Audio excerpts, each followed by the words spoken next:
நான் காலம்பரி சவாரி போயிட்டேன். ஒய்ஃபு ஆடு மேய்க்க போணுச்சு, விட்டுட்டு வந்துட்டு அதுக்கப்புறம் 11 மணி போல் ஃபோன் பண்ணாங்க. ஃபோன் பண்ண கேட்டேன் எங்கே இருக்குன்ட்டு, போயிட்டு வந்துச்சு. ஆனால் திருப்பி ஆடு பார்க்க போகிறேன்ட்டு போனாங்க. திருப்பி பார்த்தா ஆற்றுல விழுந்து கிடக்குறாங்க, செத்து கிடக்குறாங்கன்னு சொல்கிறாங்க. ஆனால் 2 பேர் யாரோ வந்து தள்ளி விட்டாங்க, அதில் தான் போய் விழுந்துட்டாங்க சீனருக்கு வந்தவங்க அப்படின்னு சொல்கிறாங்க. ஆனால் அவ இறந்துட்டா, என்ன பண்ணுறதுன்னு தெரியல. ஆனால் அவங்க அரெஸ்ட் பண்ணிட்டாங்களா என்னன்னு தெரியல. என் தங்கச்சி தான் சார். என் கூலி வேலை தான் செய்கிறாங்க. ஆடு மேய்ச்சி தான் அவங்க சாப்பிட்றாங்க. ஆனால் இவனுக்கு கஞ்சை அடிச்சு விட்டு என் தங்கச்சியை கொண்டுட்டானுவோம். அவனுக்கு கடுமையான தண்டனை வாங்கி கொடுக்கணும். அவங்க கஷ்டப்பட்டு தான் சாப்பிட்றாங்க. இந்த ரோட்டில் தனியாக ஒரு பிள்ளைங்க வர முடியல, ஒரு பொண்ணுங்க வர முடியல.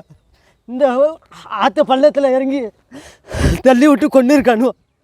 அவனுக்கு கடுமையான தண்டனை வாங்கி கொடுக்கணும். என்ன நடந்துச்சு இன்னைக்கு? நான் வேலை பார்த்துக்கிட்டு இருந்தேன். நான் கேள்விப்பட்டு வந்தேன். என்னோட தங்கச்சி தான் என் மச்சான் டிரைவராக இருக்காங்க. அவங்க வீட்டு ஆடு மேய்ச்சி தான் சாப்பிட்றாங்க. ஆடு மேய்ச்சி தான் சாப்பிட்றாங்க. அவங்க மேய்க்க வந்திருக்காங்க, தனியாக வந்திருப்பாங்க போல இருக்குது.